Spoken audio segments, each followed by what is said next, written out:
vous remercie. J'aimerais d'abord remercier et féliciter l'association Santé pour tous qui a organisé cette consultation médicale. Remercier particulièrement M. Ndiamé Diop, qui est donc par ailleurs l'initiateur de l'association Santé pour tous et tous les membres de l'association. Leur dire que cette consultation gratuite ici à Yoff montre de manière évidente que les populations ont besoin d'assistance. Et j'ai été impressionné de voir l'engouement des populations pour venir se faire consulter. Ça veut dire que la santé est donc un élément extrêmement important pour les populations sénégalaises en général et pour les populations de Yoff en particulier. C'est une priorité, j'allais même dire c'est une super priorité. Voir le chef de l'État, le président Macky Sall, l'inscrire parmi les priorités dans l'axe 1 du PSE est aujourd'hui bien sûr nette et on a une preuve certaine que cette vision-là est une vision éclairée. Et j'aimerais effectivement donc me réjouir du fait qu'à Yoff, il y a des bonnes volontés comme Ndiamé Diop qui, autour de moi, sont en train de s'investir pour que les populations se retrouvent, pour ainsi dire. Donc je me félicite de ça et je vois que cette consultation est une consultation complète. Complète parce qu'on a presque toutes les spécialités, de la pédiatrie à la gynéco, en passant par l'odonto et jusqu'à effectivement la médecine générale. On a tout ce qu'il faut pour consulter les populations et les aider. Mais l'initiative de l'association Santé pour tous est originale. Originale du fait qu'il y a la consultation qui est un moment ponctuel, mais ils ont effectivement dans leur stratégie la dimension de la durabilité et de la permanence de ce qu'ils font. Donc c'est une association qui à partir d'aujourd'hui s'installe dans la durée pour prendre en charge le suivi des cas qui sont identifiés, mais pour répéter ce genre d'opérations de temps en temps. Donc je me réjouis de tout cela et c'est avec beaucoup de plaisir que je viens ici en tant que parrain pour superviser les opérations, voir ce qui est en train de se faire et je suis agréablement surpris et très satisfait de ce que j'ai vu. Ministre de la Santé, je vous ai dit que je reste convaincu que la santé est le premier patrimoine de l'homme. Et c'est aussi le premier patrimoine d'une nation. Et c'est effectivement la force et le socle sur lequel un pays doit s'appuyer pour propulser son développement et sa croissance. Par conséquent, il faut continuer à investir dans la santé, à mettre en charge, à mettre effectivement donc tous les moyens qu'il faut pour prendre en charge la santé des populations. Et je rappelle les objectifs d'Abuja. Il faut faire en sorte que les budgets de santé correspondent à un taux important du budget national. Et cela, le Sénégal est sur la voie et je suis persuadé qu'au Sénégal, bientôt, la santé pour tous, à défaut d'être une réalité nationale, sera effectivement donc un objectif qui, en tout cas, est à notre portée. Nous voyons effectivement comment la carte sanitaire dans le pays est en train d'être améliorée avec beaucoup d'hôpitaux. Il y a actuellement dans le pipe l'hôpital de Saint-Louis effectivement qui est en route. Mais aussi nous voyons effectivement comment le système de santé est en train de se renforcer sur des initiatives importantes. Nous avons effectivement récemment vu le résultat du Comité national du don et de la transplantation qui a été mis en place sous mon magistère, aboutir par la formidable, j'allais dire, réussite de la transplantation rénale. Tout cela prouve que dans ce pays, les choses sont en marche et qu'il faut continuer, il faut effectivement poursuivre le travail et faire en sorte que les investissements, les efforts aillent aux priorités et cela me semble important. Une question d'actualité, monsieur le ministre, si vous le permettez. Vous êtes le coordonnateur des parrainages à Dakar. Est-ce que vous pouvez nous faire le point sur la situation? Je vous remercie. C'est bien sûr une question incidente. Nous sommes venus pour la consultation médicale gratuite,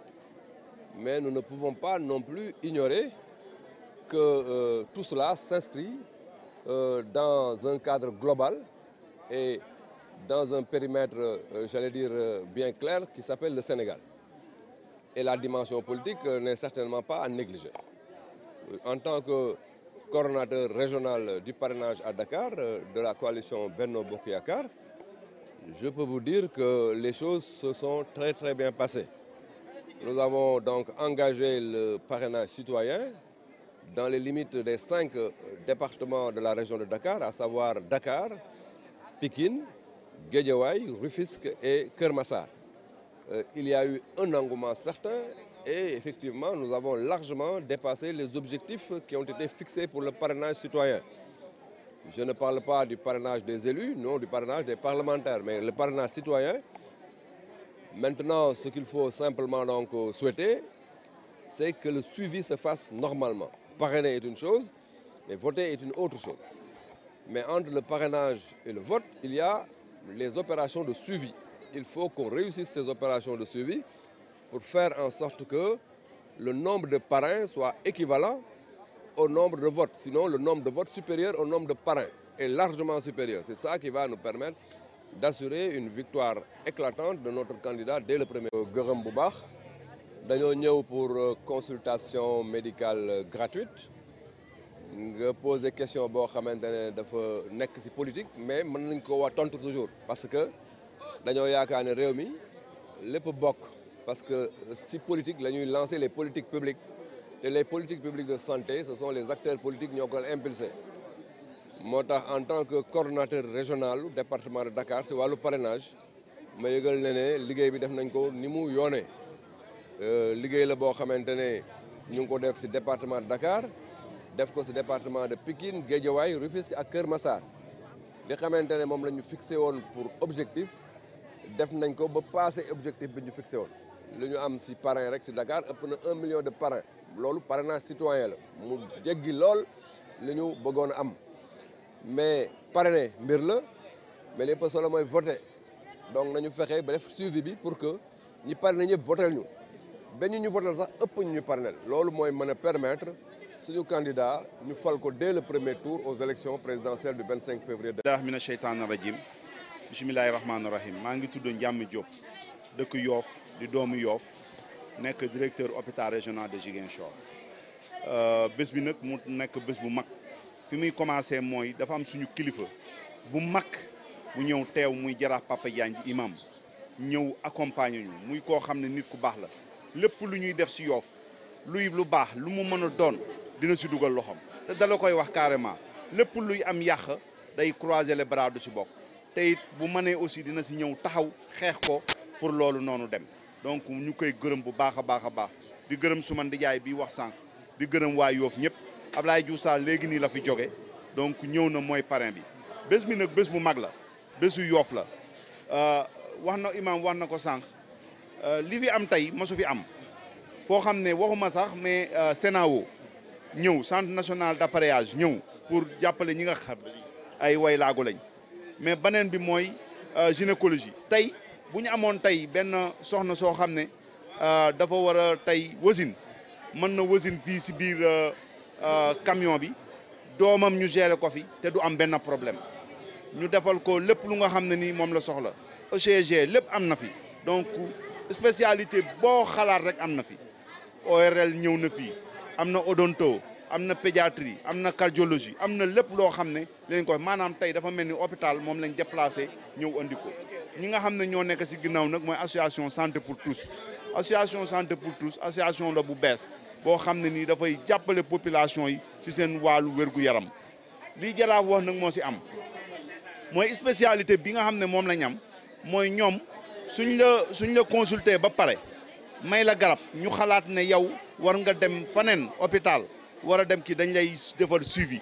jàppale la ba foo war a am rendez-vous ñu jàppale la nga am rendez-vous bi mais bi ci gën a am solo mooy bu laajee ñu jàppale la ci wàllu prise en charge ñu jàppale la bon nag vraiment ñu koy wax ñëpp nañu ñëw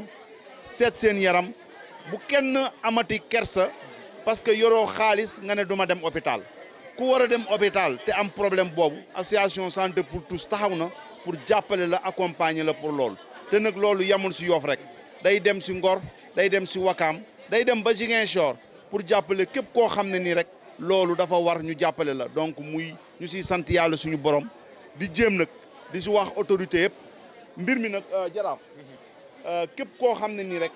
suma xarit nga jàpp nga si mbir mi man day nit ñi dañ doon ñëw sax ba jaaxal ma am na ñoo xam ne dañ ma doon def benn bon garab 1,5 million ñenn ñi 2 millions ñenn ñi 500 000 vraiment ñu jàpp si mbir moo xam ne tey li nga xam ne mooy pharmacie bi mën nañ wax ne pharmacie bu mag la ndax li fa nekk si ay garab képp ku ñu consulter dinañ la may garab di si sant yàlla bu baax di gërëm Yoff ñun nag jaamu Yoff lañ Yoff rek moo ñu intéressé du dara du politique du dara maanaam Yoff daf ñu jox lépp ñu war ko delloo lépp moo tax tey ñuy taxaw si lii lépp lu ñu mën ñu def ko si def si suñu temps def si suñu alal def suñu xam-xam def si lépp ngeen baal maa xaw a salaam. amoon nañ 500 tickets 500 tickets yëpp joxe nañ ko ba am ñoo xam ne ni dañu ñëw après mais 2 jours la tey la ak suba koo xam ne ni mënul amul possibilité pour ñu consulter ko bu ñëwee suba incha allah dinañ ko consulter même bu dul suba sax bu laajee ñu jàppale la yóbbu la hôpital utalee spécialiste incha allah dinañ ko def donc tey mën nañu wax ne 500 personnes jël nañ ko tey si kii bi. am na xale am na jigéen bu wérul am na lépp wax naa leen am na pédiatrie am na cardiologie am na gériatrie mooy ñi nga xam ne nii ñooy jël mag yi am na consultation générale donc lépp lu ORL sax am na fi am na odonto ñu ngi dindi nit ñi seen i bëñ ñi am problème bëñ lépp lu nga xam ne nii rek tey vraiment wàllu bët aussi ñu ngi fële bu laajee aussi ñu accompagner la opérer la incha allah dinañ ko def ophtalmologie tamit am na fi donc bi mooy première édition waaye jërëjëf merci. alhamdulilah wasalaatu wasalaam ala rasulillah maa ngi tudd jaraaf Mouhamadou Diène nekk jaraaf fii si Yoff ñëwoon pour fekk si bés bu màgg bi nga xamante ne directeur Ndiamé Diop moo ko organisé Ndiamé nag bu wootee def naa Yoff yëpp ñoo ko war a wuyu ndax ku nekk guddi na la waa mu bëccëg la depuis si jeunesse am si affaire du nawetaan yi lépp lu Yoff di yëngal loxaam a ngi ci biir kon bu wootee journée bu mel nii jaadu nag képp kuy kilifa si dëkk bi nga ñëw teew non seulement pour faju waaye tamit pour ñëw sargal ka ndax gis na li fi daje tey si mbooloo loolu li mu tekki mooy Ndiamé bu wootee dañ koy wuyu te wuyu bi nag ndama ngi si ndax da ngay ñëw ñu xoolal sa yaram doo fay dara bu ñu la waree suivre ñu suivre la parce que consultation bi bokk la yi fi daan am nit dina fi ñëw def consultation gratuite mais du am suivi bii nag dafa am suivi dañ lay topp fu ñu la war a orienté ñu orienté la toppatoo la te loolu moo tax ñu def wax consultation gratuite mais du xool jàngoro nit ki wax ka ne da nga feebar ba pare bàyyi ko mu dem loolu da nga ko lor mais bu amee xel mu dal ne bu ñëwee dinañ ko consulter te fépp fu ñu ko war a orienté dinañ taxaw orienté ko lépp lu war si moom si faj dinañ ko def du ñu def lu dul sant loolu kon ñu ngi gërëm Ndiamé bu baax a baax di ñaanal Ndiamé lii yàlla na fi sax fi nga dara ji la yàlla dénk yàlla na ko yàlla yokk ndax Yoff kontaan nañ si yow tey wayjur kontaan nañ si yow dëkk bi kontaan nañ si yow kon ñu ngi def lu dul sant yàlla di ñaan ñëpp waa Yoff ñëpp ñu génn ndax lii rarement lay am dina bari na fi ay consultation mais bu ñu lay suivi bii nag moo tax may ñaan na Yoff gépp génn ñëw faju see xool seen yaram jërëjëf. rahim aouzu billahi mina shaytani rajim la hawla wala quwwata illa billahi aliyil azim alhamdulilah ala kulli haal ñu sant ñëpp di gërëm ñëpp di bal ñëpp ak di leen baal ak te wax leen ne jàppal joo gis day am jàppal diw imam Papa Diagne jaraaf taxaw nii Ndiamé Diop taxaw nii balaa wax dëgg yàlla war nañoo présenté ñii ñooy ñan ngir Ndiamé Diop dara safu ko si Yoff liggéeyal Yoff rek ka saf defar naa benn audio boo xam ne ñëpp ñi liggéeyal Yoff lim naa leen si waaye moom mi daf si raw ngir moom ba mu nekkee hôpital fële sa Ziguinchor bu ko nekkoon yëpp mun a arrière waaye lépp mu ngi si lépp luy defar Yoff rek Ndiamé ngi si kon Ndiamé kàddu gaa ngay yow bismillah yàlla jàppale la. question bi ma am après avoir félicité Ndiamé ak équipe bi ko accompagné yëpp ba mu réussir activité bi donc impression bi ma am mooy que je suis agréablement surpris ci doomu aadama yi ma fi fekk ndax c'est très important nit booy yëngu ci dara sa askan wala sa ay dëkkandoo ci li ngay yëngu nga leen mën a jàppale donc directeur Ndiamé bu demee ba organiser lu mel nii c'est parce que moom li muy yëngu daf ko bëgg a partager ak ay dëkkandoom ay xaritam ay mbokkam ak ay am di jàmmam moo tax bi ñu ñëwee fii ñu am vraiment cette satisfaction notée mooy que nit ñi répondre nañ massivement il a mobilisé beaucoup de médecins beaucoup de spécialistes population yi xam ne seen njariñ ci ne ñu ñëw répondre massivement pour se faire consulter parce que boo ñëwee fi fekk fi cardiologue fekk fi ORL fekk fi gynécologue fekk fi un diabétologue fekk fi cardiologue fekk fi un pédiatre donc ça veut dire que daanaka toutes les spécialités médicales sont représentées aujourd'hui te xam nga réew mi parfois nit ñi ñàkk xam da leen di dal wala parfois ñàkk moyen ba feebar yi ñuy doxante bi yi am seen yaram du ñu xam fan la ñu war a mën a dem pour saafara ko moo tax bu ñu ñëwee fii nag ñu indi leen loolu ci seen dëkk ci seen buntu kër donc opportunité la boo xam ne ñu bëri saisir nañ ko parce que tout à l'heure rek on me disait que ne am na benn malade boo xam ne bi mu ñëwee fii presque taux de sucre bi mu indi médecin yi sax dañ ko ne yow noo doxee sa kër ba agsi fii automatiquement dañ ko jël dugal ko ci oto yóbbu ko centre de santé bu Yoff pour ñu stabiliser son taux de sucre c'est dire l'importance de ce genre d'activité moo tax dañuy féliciter Ndiambé di ko féliciter moom ak ñi mu àndal ñëpp pour réussir une telle manifestation parce que tey gis nañ fi presque 500 à 600 personnes suba dinañ fi gis presque 1000 personnes donc en 48 heures nga consulter 1500 personnes vraiment je dis bravo à Ndiambé. Machallah da nga wax léegi très important par rapport ak nga xamante ne mooy malade bi ñu fi amoon ak taux de sucre bu yéeg ba nga xamante ne jël ñu ko yóbbu derrière tout cela organisation bi dafa am une association qu'on appelle association santé pour tous nga xamante ne moom la docteur Ndiambé teg ko si loxo jeunes yi nga xamante ne ñoo nekk ci quartier yëpp ngir ñu mën ko dox ngir après que ñu am les bases de données yi nga xamante ne ñooy les malades association boobu mën leen suivre c'est important. Très bien loolu mooy xam ban conseil nga leen di jox. Bon c'est très important parce que paju moom c'est un processus du yomb ci benn bis tey boo ñëwee ñu gis pathologie bi ngay jàmbat par exemple kooku may wax léegi am suukar ci deret ji boo moytul dafa diabète te diabète c'est un traitement à long terme donc ça veut dire que y a un travail de suivi à faire sur les malades qui ont besoin de suivi bu ngeen fi ñëwee gis koo xam ne tension dafa jeex laaj nañu dafa yéeg laaj na ñu orienté que suivi ci benn cardiologue heureusement que à Yoff ils ont un très grand centre de santé et puis Ndiambé est un homme du milieu il saura vraiment orienter les patients yi nga xam ne dafa nécessiter ñu am un suivi médical parce que il s'agit pas aujourd'hui nga ñëw rek ñu wàcce la sa taux de sucre bu nekkoon 5 ñu yóbbu ko ba 1 mais dans 2 jours 3 jours bu fekkee tu conserves les mêmes habitudes alimentaires et le même comportement donc la pathologie va revenir donc je sais que avec l'association bi nga doon wax léegi les jeunes de Yoff là santé pour tous à Yoff je pense que la réussite de cet événement là dépendra du suivi bi nga xam ne yéen a ngi koy toppatoo wala yéen a ngi koy jox malade yi nga xam ne gis ngeen leen fii et ça c'est très important et ça permet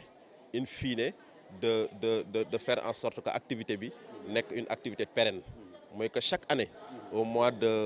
de décembre premier week-end du mois de décembre ñu ne l'association santé pour tous donc day organiser ces 48 heures de santé dédiées aux populations de Yoff et au-delà parce que comme le disait tout à l'heure mon ami Bara gis naa fi ñu dëkk Parcelles ñu dëkk Ouest Foire ñu dëkk Nord Foire ñu jóge Wakaam ak Ngor donc uniquement pour se faire consulter donc ça veut dire que cette activité là dans 2 ans 3 ans mën na yor sax dépasser une activité communale ba dem au niveau départemental donc vraiment ñu ngi koy féliciter di remercier aussi son mentor muy le ministre Abdoulaye Diouf Sarr parce que nee nañ peccum liir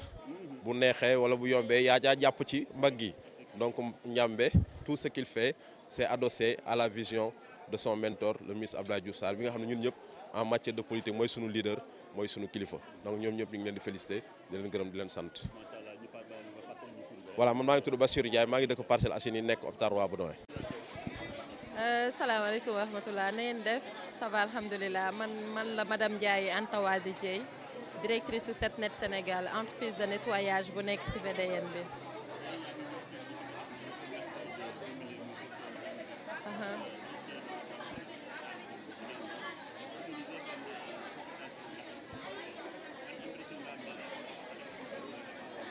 macha allah parce que lii moom initiative bu baax la ma ko ciy félicité bu baax parce que du commune de Yoff rek lay servir parce que déjà délégation Setnet bi yëpp ñëw nañ ñu ci ëpp ñëw nañ déjà moom mi ngi servir technicien de surface yi nga xamante ne ñoo nekk sur la VDN ñi nga xamante ne ñooy xëy 5 heures du matin teel a xëy guddee wàcc di nekk en contact ak les malades donc ñooñu dañuy soxla genre journée yu mel nii pour ñu mën di leen consulter lu ñuy rafetlu la lu baax a baax a baax te nag bu mu di gëj genre événement yu mel nii bu mu digg parce que dafa baax ci technicien de surface yi parce que ñun war nañ di xool à chaque fois sunu wérgu yaram fu mu toll. derrière cela comme ni nga wax nag genre avertissement yi warul liggéey ñu initier benn association bu tudd santé pour tous di benn association boo xamante ne bu ñu bëgg tey bu ñu jógee ci li nga xamante ne mooy consultation gratuite bi base de données bi ñu am yëpp ñoom ñu jël seen contact ànd ak ñoom def suivi ndax bu ñu leen mënul jàppale it financièrement ñu mën leen encadrer ba xamante ne ñu ban conseil nga leen jox. waaw santé pour tous moom maa ngi leen di woo pour ñu di leen ñaax pour ñu gën a taxawu askan bi mais buñ di fàtte technicien de surface yi mooy ñi nga xamante ne ñooy fobeere ñi nga xam ne ñooy def vidange ñi nga xam ne ñoo nekk ci biir kër yi di liggéey buñ leen di fàtte parce que ñooñu à chaque fois ñooy fobeere ñooy bale ñooy nekk en contact ak les maladies ñooy nekk en contact ak les poussières ñooy nekk en contact ak bactéries yeeg yeneen yoo xamante ne doo ko gis donc nañuy bàyyi xel à chaque fois c'est vrai la population mais buñ di fàtte technicien de surface yi encore une fois. macha allah donc di leen féliciter waat encore une fois loolu laa amoon lu may macha allah merci beaucoup. asalaamaaleykum man maa ngi tudd Ndeye Rokhaya Ndiaye gën ma xam Daba dëkk quartier Yoff Mengen donc je suis à l'hôpital Abass Ndao donc nekk côté administration.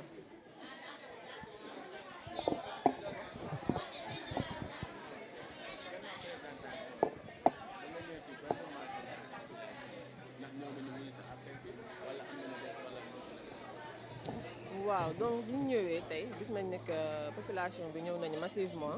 donc pour li nga xam ne moom mooy journée consultation et que tey population bi soxla nañ ko parce que ku ne xam ne fi ñu toll nii instant bi faj dafa métti et c'est trop cher si tu n'as pas les moyens doo dem donc journée yu mel nii dafa baax pour la population ñëw nañ massivement que ce soit muy xale muy mag ak ñëpp ñëw nañ.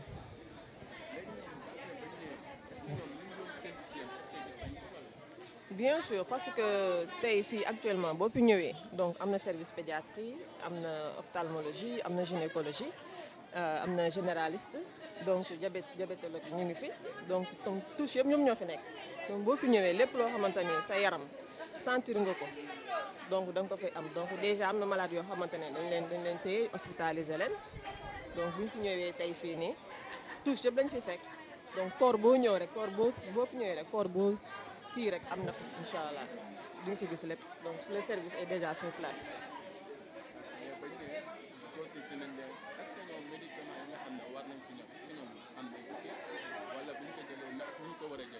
bien sûr bu ñu la consulter jëlee la bu ñu la defalee consulter la dañ lay référer donc ci kii bi la war a occuper après ça dañ lay bind ordonnance après les ordonnances donc les médicaments sont sur place donc dinañ la ko jox offrir la ko gratuitement. garab yi nécessaire yëpp ñu leen di jox wala par partie leen non IB la quoi maanaam garab yi ñi xam ne dafa disponible sur place nekk li nga xamante ne c'est à la pharmacie lañ ko war a jëndee yooyu dañuy dem pharmacie pour ñu jënd ko mais lépp luy garab loo xamante ne am na fi lu ñu war a kii rek ñoom dinañ leen ko jox. sànq sa benn naataango maa ngi doon laaj suivi bi naka lay def. suivi bi après loolu day association bi mooy gérer loolu ñi ñoo xam ne dañ leen hospitalisé et tout ça là. dafay am benn suite c'est pour cela que ñuy jël les consonnes seen tur yi tout ça là mu am benn suite après parce que doo faj nit ki rek bàyyi ko mu dem il faut mu am benn suivi médical boo xamante ne moom mooy permettre li mu bëgg ci yaramam ak stabilité bi ak wér bi mu mun ko am parce que consulter ko tey bàyyi ko mu dem ça n'a pas de sens loolu nekkul objectif bi donc objectif à atteindre bi mooy que malade bu ñëw consulter ñu xam jàngoroom gis ko topp ko ba mu am suivi ba mu am wér. loolu mooy cible bi mais pas ñu ñëw xool nii pour le boo dem noonu c'est pas la peine quoi donc loolu taxul jóg association yi. mais est-ce que nekk suivi yoo xam ne suivi nañ ko mën a dégg mais ngay dem ba ins boo xam ne day dem ba moom même malade bi moo siy jël di si fere ay sax wala di dem est-ce que suivi noonu mën a dem. non parce que on a parlé association la ñu wax santé pour tous donc association bi lu ko tax a jóg mooy dimbali population sénégalaise. astafurlah temps pour moi Yoffois parce que gis nañ ne que faj bi metti na ñenn ñi seen loxo jotul seen ginnaaw te Sénégal ku fi nekk te amuloo les moyens qu'il faut doo dem parce que da nga gis la plupart population dañuy faju mais pour garab yi ak suivi bi ci war a am duñ ko mën parce que les rajo coûtent excessivement cher garab yi coûtent excessivement cher les analyses yi dem donc lu ñuy soxla mooy association bi tey bu ñu amee benn suivi bi lépp loo xam ne ñoom war na seen côté dinañ ko def lu ñu mën jàppale population bi donc loolu mooy objectif association bi moo tax ñuy wax santé pour tous que ce soit ngay mag ngay xale ñoom lépp lu ñu la si mën a jàppale dinañ ko def. après ban hôpital da ngeen am ay hôpital yi ngeen di ciblé wala selon merci malade bu nekk hôpital bi ñu mën a dem wala nu muy dem. non loolu comme association la dafay am ay convention wala ay partenariat yoo xam ne da koy signé avec les hôpitaux parce que ku ne xam ne association mais pour le moment je pense que c'est Philippe Maguilène Senghor la ñuy jël dañ na maladie fii référé leen foofu pour hospitalisation bi mais donc pour suite bi je pense que visé nañ pour mu nekk ay ONG pour que tey ñu am yenn appui yu ñu ci soxla parce que ku ne xam ne malade bu demee ba benn niveau bi li mu ci mën il faut nga référé ko ci yenn hôpitaux yu mag yi pour que suivi bi gën a mën a am doole te loolu dafa laaj partenariat et que on lance un appel à tous les médecins que ce soit nga nekk ci au niveau de Yoff ak képp koo xam ne mën na leen jàppale aux alentours parce que acte social boo xamante ne pour jàppale population moo ko tax a jóg et que on appelle les bonnes volontés ñëpp ñu nekk ci paramédical ak ñu nekk ci milieu médical bi yëpp la ñuy woo pour que ñu ñëw ñu jàpp ci association bi c'est pas quelque chose de politique mais quelque chose de social moo ko tax a jóg voilà. association am na ay ñu la ñëw mën leen a jàppale pour ay accompagnement bien sûr y a des de matériel. Comme c'est une première, un début, tout début est difficile. Donc je pense que dañuy lancer sur ce côté-là pour que les bonnes volontés ñu xam ne mën nañu ñëw apporter benn touche ñu ñëw jàppale si. Que ce soit mooy matériel muy lépp lu mu mën a doon ñoom ñu xaar nañ loolu pour que ñu ñëw jàpp si parce que yëfu Yoff la du yëfu benn nit moomu ko mais loo gis dafa am départ ak fu muy commencer. Vous voyez donc moo tax dañuy lancer un appel pour les bonnes volontés que ce soit mu nekk en espèces que mu nekk matériel que mu nekk médicament donc ñoom dinañ ko soxla parce que day ñu leen di solliciter côté médical dafa bari te garab yi ça coûte excessivement cher fii képp koo xam ne boo duggee ci Yoff boo compter que ce soit 11 jusqu'à 10 dañuy gis ñoo xamante ne ils ont des problèmes de moyens y am ay problèmes de moyens pour seen ay médicaments wala prise en charge yi. Et que loolu je lance un appel à l'association et les bonnes volontés pour que ñu jël prise en charge maladie parce que soxla nañ ko torop loolu soxla nañ ko c'est un appel que je lance. Donc mot de la fin c'est juste je félicite les membres de l'association yëpp et que j'appelle à la population yoppaat tout ñëpp képp koo xam ne jeune nga nekk ci milieu médical ak paramédical que ce soit nga nekk loo mënta doon te ngay liggéey lu jëm ci wàllu santé rek ñu ngi lay woo pour nga ñëw parce que c'est ouvert c'est pas fermé donc touche yëpp lañ soxla képp koo xam ne doomu Yoff nga nekk ci milieu médical bi tam ñu ngi lay woo di lancer un appel nga ñëw jàpp ci association bi et que dañ koy def te yàlla moom moo tax donc di wax jeunes yëpp ñu ñëw et que tey association mi ngi fii pour leur santé pour jàppale leen ci lépp bu ñu xalaatee ci dara et on lance un appel à tout le monde les autorités tout le monde ñu ñëw. salaamaaleykum maa ngi leen di nuyu ñëpp man Aïcha Bala tudd maa fi représenté district ouest centre de santé Philippe Maguilène Senghor infirmière.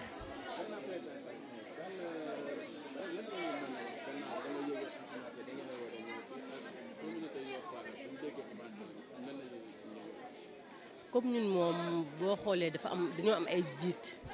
parce que ñun suñu major moom lañ jiital mooy lu ñu mën a am rek si moom la ñuy jaar moo ñu informé que am na consultation bu ñu war a dem waaw loolu moo ñu fi indi woon. te bañ ñëwee tamit gis nañ population li ma njëkk a remarqué gis nañ population waa Yoff génn nañ tamit ñëw nañ aussi affaire bi am na organisation parce que boo ñëwee ku si nekk xam nga foo war a dem. parce que boo ñëwee rek ba yegg si rek ku si nekk dañ la war a orienté wax nañ la am na organisation kii ñu la boo bëggee dem si cardio bi ngay jëm boo bëggee dem si diabète bi ngay jëm boo bëggee dem si généraliste bi ngay jëm bu fekkee tamit da nga bëgg gynéco foog nga jëm dentiste foo bëgg a dem am na man organisation bi moom si njëkk a neex parce que boo ñëwee ku si nekk rek xam nañ la fi ñu la war a orienté.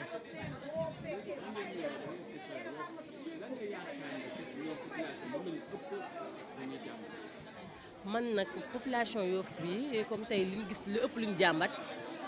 ñi xam ne dañoo hypertendu yi ñoo xam ne seen tension yi moo leen gën a sonal ak diabète gi surtout diabète gi ndax da ngay gis koo xam ne comme remarqué nañ fi sànq am nañ fi ay exemple yu bëri ñoo xam ne ñu ngi dox am 5 grammes te xamuñu ko ñi xam ne seen tension 18 xamuñu ko te ñuy dox ñuy def lépp man loolu laa gën a remarqué fii. léegi yow xam nga diabète bi am na ci ëpp li nga xam ne moo fi ëpp lañ koy def. lan nga mën a wax si li nga xam ne moom ëpp lañ koy def loolu lan la diabète bi lan moo koy fréquence lan moo koy indi carrément. comme ni ñu gis que kii comme diabète gi ñoom ñoo fi ëpp fii nii parce que ñu am na ñoo man mun naa wax sax am na ñoo xam ne nag genre consultation yi mel nii sax dafa war a di am chaque 6 mois man si li ma gis. parce que am na ñoo xam ne moom dañuy toog seen kër duñ dem consultation hôpital peut-être tamit manque moyen la wala nga dem mangetoi nga dem hôpital si su ko yéeg nga war a jënd yenn mat kii yi te chaque jour moom laay wax rek mooy nga centre de santé Philippe Maguilène Senghor dafay nekk population bi ñëpp parce que nit boo ñëwee même boo amul sax boo ñëwee nga présenté wu wax lu ñu si mën a jàppale dañuy jàppale comprends mais am na ñoo xam ne moom dañ dul dem seen suukar day yéeg wala seen lépp yéeg ñu toog si kër gi di xaar naan awma te loolu di solution dañu war a ñëw moo tax tamit mooy li may ñaax rek yii bu mënee di am chaque 6 mois ñu di ko def na am na ñoo xam ne tant kii consultation gratuite amul duñ mën a génn ndax gars yi xoolal imagine ñu si am ay 5 grammes xamuñu ko te ñuy dox ñuy nekk si biir ñu xamuñu sax seen suukar yéen na parce que ñoom dañuy jàpp rek sama yaram muy métti te xamuñu seen suukar moo yéeg wala seen suukar dafa wàcc wala xamuñu dañ naan sama yaram doy métti sentir ma sama bopp ñu tëdd nga yónni ku mel ni man ne ma dama jënd ma Prestamol ñu jënd Prestamol nga naan te poste du loolu kër docteur muñ la jege am na ay poste am na ay centre boo yéegee loolu dara lay métti déplacé wul nga daal dem boo demee nga problème bu munti am si àdduna mën nañ ko régler boo amul sax nga ne waaye am na ñoo xam ne dañuy rëyee dem ne awma su ma dem hôpital dañu may bind ay kii dañu may bind ay garab du ma ko mën a jënd parce que li woo gën a ba imagine-toi yow nga ñëw fii nii ñu xool si suukar nga am 5 grammes te yaa ngi doxaale moom nga jékki saay rek daanu wala nga jékki saay def IPO daanu ñu daal ñu ne dee na mu ngi nii dara jotu ko woon fekk na yow mu ñu amoon feebar boo xam ne mu ngi koy doxaale di ko sooxaale demul hôpital demul dara. koo xam ne dafa am diabète moom naka la war a def man comportement wala nu mu war a lekkee nu mu war a doxee parce que mooy li may wax rek comme par exemple kii ñëw fii nii tey gi nii am 5 grammes bu ñëwee ni médecin bi am na ay suivi parce que dañuy am na fiches yoo xam ne dañ lay référé mu li may wax rek Philippe Maguilène Senghor bi fii nii avant tout damay remercier suñu médecin chef parce que moom jàmbaar la côté boobu yëpp consultation bu munti am fii nii moom daf siy appuyé wu parce que comme mu ngi nii dana ambulance yaa ngi taxaw ku si sa suukar yéeg wala nga gis nga sa tension wala kii la ambulance bi taxaw ñu référé la foofu dañ lay toppatoo waree moom laay wax di ñaax population waa Yoff suñu mënee kii suivre seen tension yi di ñëw di xool na am nañ fii ni diabète am nañ diabète bu fi nekk suba si am na ku fi nekk ngoon gi parce que li ñuy wax rek ñi nga diabétique nit bu ko amee mooy li ñuy wax rek am na ñoo xam ne dañu naan bu amee diabétique dañ koy def seen xel def ko seen xel ba mu andi leen yeneen problème parce que boo amee diabète mën nañu suivre booy suivre sa régime normal boo demee nga gis diabète bi mu ñëw expliquer ne la boo xëyee lii nga war a ndékkee heure añ lii nga war a kii sa garab nga koy naan normal waaye da nga gis ko amee diabète tey bu naanee garabam ginnaaw suba di ko naan wala ñu amee surtout ñu amee tension nag mu ne gën a seen koo wax rek mu ne la maa ngi tension waaye du ma naan sama garabu tension pour loolu la wala nga gis ñoo xam ne ba pare la ma gën a métti nag si population am na ñoo xam ne seen i médecin yu bopp koñ yi ñoo fa nekk parce que da nga gis benn maire mu ne la jëru ngay naan garabu tension parce que boo naanee garabu tension da nga koy continuer à vie di ko naan. billahi mina shaytaani rajim la hawla wala quwwata illa billahi azim maa ngi tudd Moussa Ndaw Diop dëkk Yoff Ngaparou waaw di président commission d'organisation santé pour tous ginnaaw bi ñu sant yàlla julli ci yonente bi sallallahu alayhi wa sallam dañuy am satisfaction totale par rapport à journée bi parce que aussi dëkk bi boo xoolee dëkk bi dafa métti te feebar faju yombul boo xoolee lii rek ak nit ñi ni ñuy ñëwee nga xam ne feebar faju yombul parce que man maa ngi fi ñëw 6h25 te bi ma ñëwee am na ñoo xam ne ñi ñëw nañ si au-delà de 6h25 fekk naa liste bi nekk 100 et quelques personnes te wax dëgg yàlla am nañ si satisfaction totale parce que ñi nga xamante ne dañ war a dem ci cardiologue bi dem nañ ci cardiologue bi à temps ñi nga xam ne dañ war a dem pédiatrie dem nañ ci pédiatrie à temps différents spécialités yi fi nekk yëpp ñi ci war a dem yëpp dem nañ ci à temps loolu sant yàlla la xoolal dem na woon ñu ngi arrêté 4 heures te xoolal déjà médecins yi consulté nañ ñëpp loolu moom sant yàlla la alhamdulilah par rapport ak jafe-jafe yi dama ñëw benn jafe-jafe rek leen amoon mooy matin pour canaliser nit ñi mais après nit ñi bi ñu comprendre par rapport ak organisation bi wax dëgg yàlla jàmbaar yi ne sama boor yëpp taxaw nañ organiser nañ ko kenn amu fi benn problème ñi war a faj ñëpp faj nañ leen à temps kenn amu si problème loolu moom sant yàlla la. association santé pour tous ñëwul yamale ka tey rek dañu ñaan yàlla suñu borom subhanahu wa taala ñi nga xam ne dañuy consulter wu képp koo xam ne ki dañ la consulter nga am pathologie bu soobee suñu borom dinañ la suivre pour toujours parce que bëgguñu ko yemale suñu biir wala ñu yemale ko dañ koy bëgg mu étaler pour Yoff yëpp di sant yëpp di gërëm ñëpp. maaleykum maa ngi tudd Fatou Diouf maa ngi dëkk Yoff Sicap Layène. waaw dañuy wax alhamdulilah rabbil alamin dañuy sant yàlla bu baax parce que lii moom lu baax la te initiative bu baax la te en plus nga woote ñu wuy si la rek dafa neex parce que nit ki mën nga louer bâche mën nga louer chaise mais nit ñi moom kenn mënu leen louer. message bi rek mooy association bi moom dafa nekkal pour askanu Yoff gi yëpp kon dañuy ñaan yàlla bu ñu wootee tee rek ñëpp teel a génn ñëpp teel a ñëw parce que nekkul pour yëfu kenn pour yëfu ñëpp la pour waa Yoff yëpp moo ko tax a jóg.